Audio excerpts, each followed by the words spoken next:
뭐 하면 좋을까요? C, M은 어떻게 하죠? A.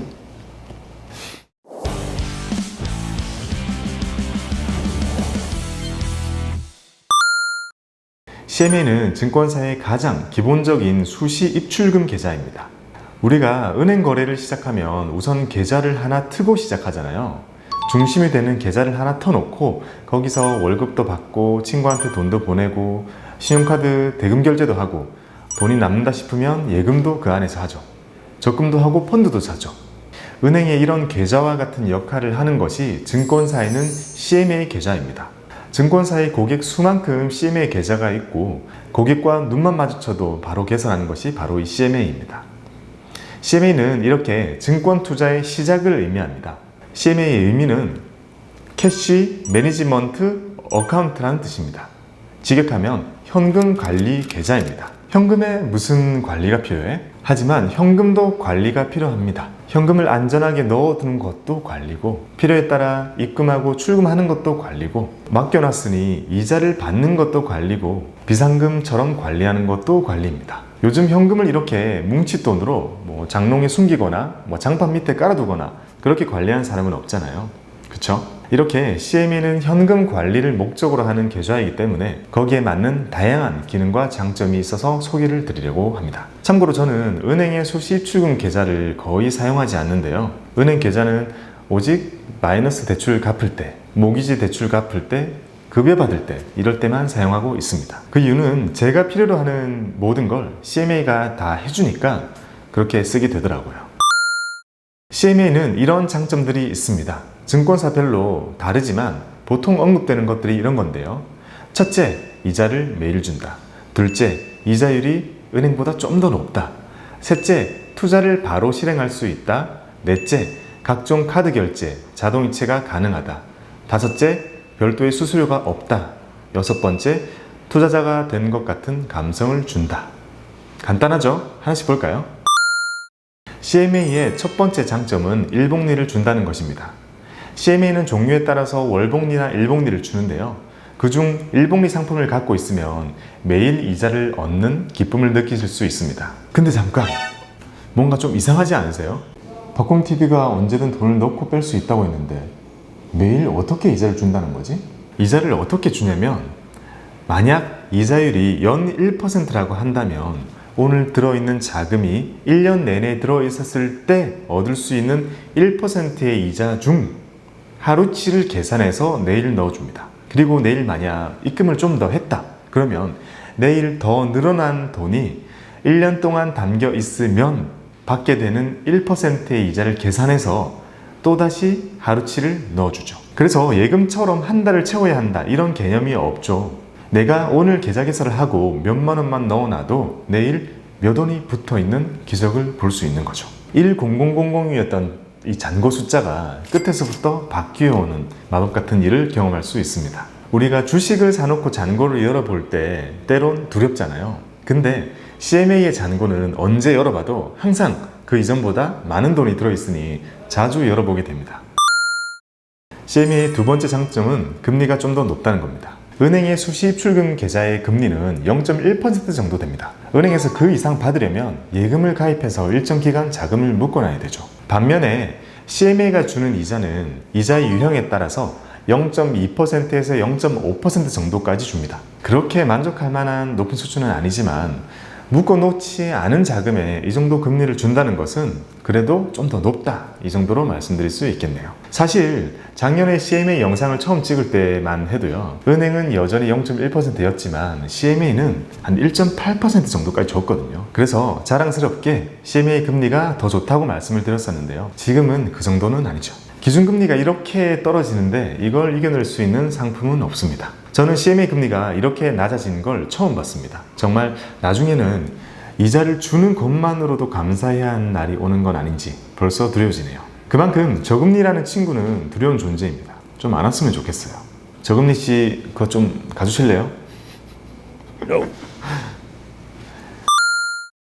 CMA의 세 번째 장점은 여기 넣어놓은 현금으로 바로 투자가 가능하다는 것입니다. 보통 펀드나 ELS나 RP 발행엄 이런 금융 상품들은 여기 CMA에서 바로 매수가 가능합니다. NH투자증권이나 신한금융투자처럼 주식이 사지는 CMA도 있습니다. 보통은 CMA 현금으로 두고 관리를 하다가 내가 사고 싶은 게 생기면 어플로 편하게 위탁 계좌로 이체를 한 후에 여기서 주식이나 ETF를 매수하죠. 이렇게 CMA는 내가 투자를 하기 위한 대기 자금을 넣어두는 파킹 계좌로 주로 사용이 됩니다.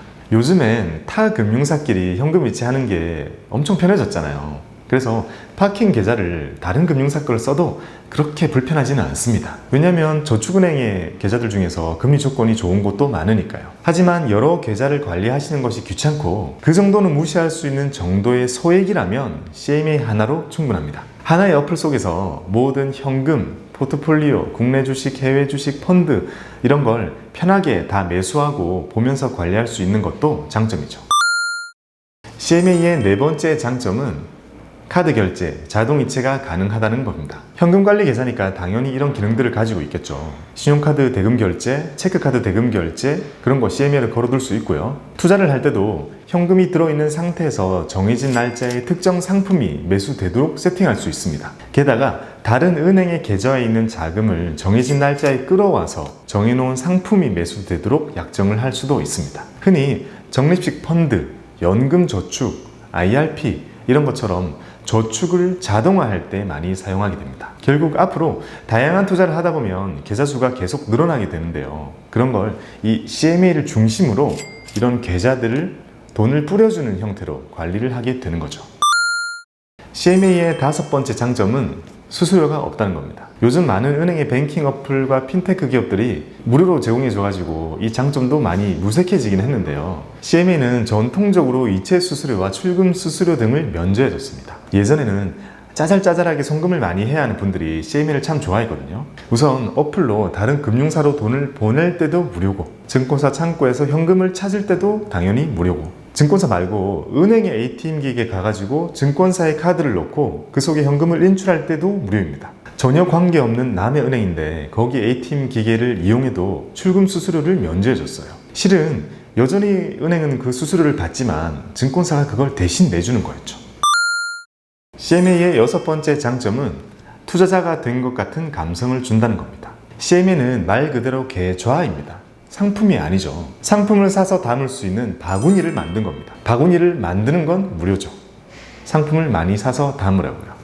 그래서 이 바구니를 여는 것은 사실 그렇게 큰 고민이 필요하지 않습니다. 이 바구니를 열고 현금을 넣어두는 것만으로는 아무 일도 일어나지 않거든요. 하지만 초보 투자자 분들에게는 이것조차 어렵죠. 많은 사람들이 증권사에 대해서 낯설고 두렵다고 생각하고 여기에 돈 넣으면 사라질 것 같고 증권사에 가면 패가 망신해 이런 말들이 떠오르죠. 근데 CMA를 딱 열고 나면 이 별거 아니네.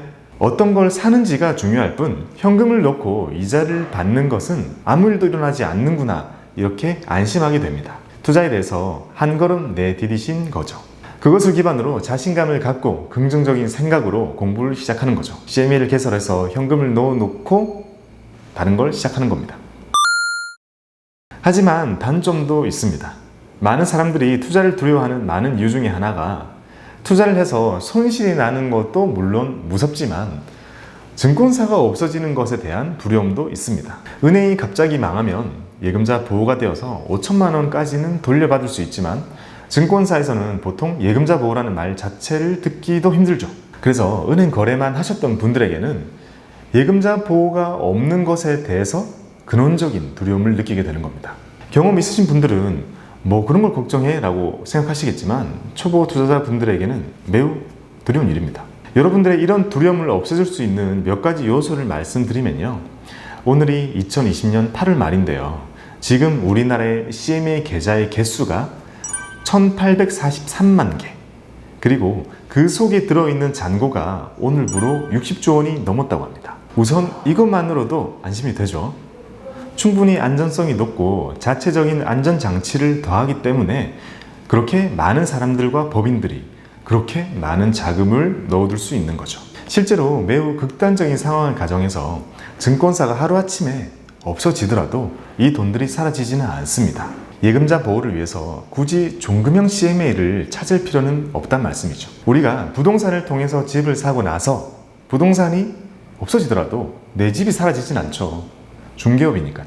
비슷한 원리입니다. 증권사가 하루아침에 없어지더라도 증권사를 통해서 산 나의 자산들이 사라지지는 않습니다.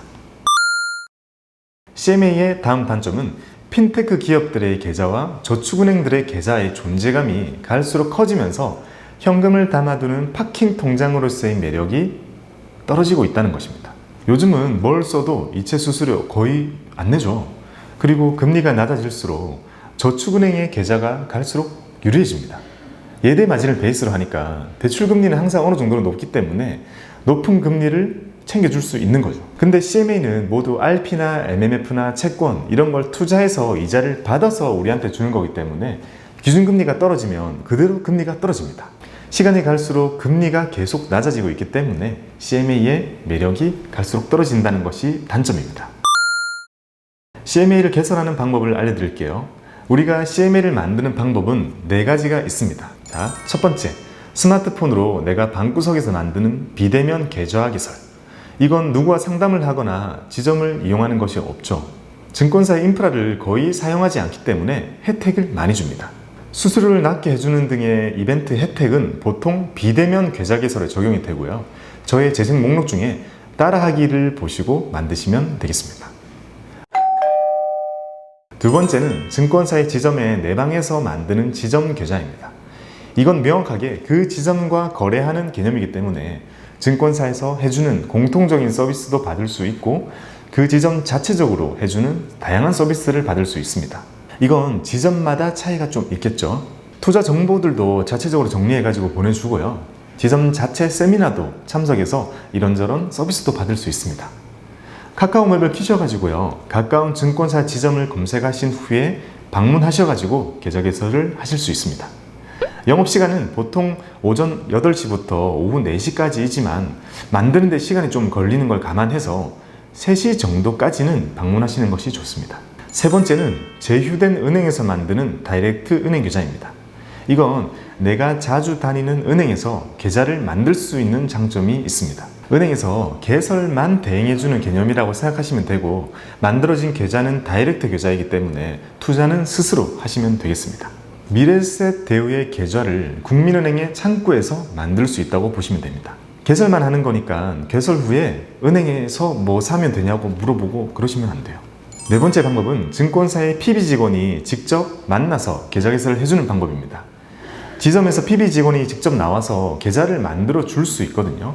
그건 그 PB 직원과 앞으로 지속적으로 거래를 할 때 제공받을 수 있는 서비스입니다. 그래서 개설하고 나면 계좌의 담당자가 그 PB로 완전히 세팅이 되는 거라고 보시면 되고 1대1로 전담 마크를 받으실 수 있습니다. 그 PB 직원과 전화통화를 하면서 정보도 알려주고 주문도 내주고 이체도 해주고 종목 추천도 해줍니다. 모든 서비스를 받을 수 있는 대신 투자금의 규모가 어느 정도 있어야 합니다. 구조상 그건 어쩔 수가 없어요. 그리고 비대면 계좌 개설로 하는 이런 다이렉트 계좌들보다는 좀 더 높은 수수료율이 책정이 됩니다. 지금까지 증권 투자의 시작을 알리는 CMA에 대해서 알아봤습니다. 아마 이 영상을 보시는 여러분들은 스마트폰을 잘 다루시는 분들이라고 생각이 들어서 비대면 계좌 개설을 하시는 것이 좋겠죠. 제가 따라하기 가이드 영상도 만들어 놓았고 증권사들의 혜택도 비교한 영상을 만들어 놓았으니 이런 재생 목록 시리즈를 참고하시면 좋을 것 같습니다. 본인에게 어울리는 증권사를 선택해서 계좌 개설을 하셔가지고 꼭 멋지게 투자의 첫 발을 디디시기 바랍니다. 여러분들의 성투를 기원합니다. 감사합니다.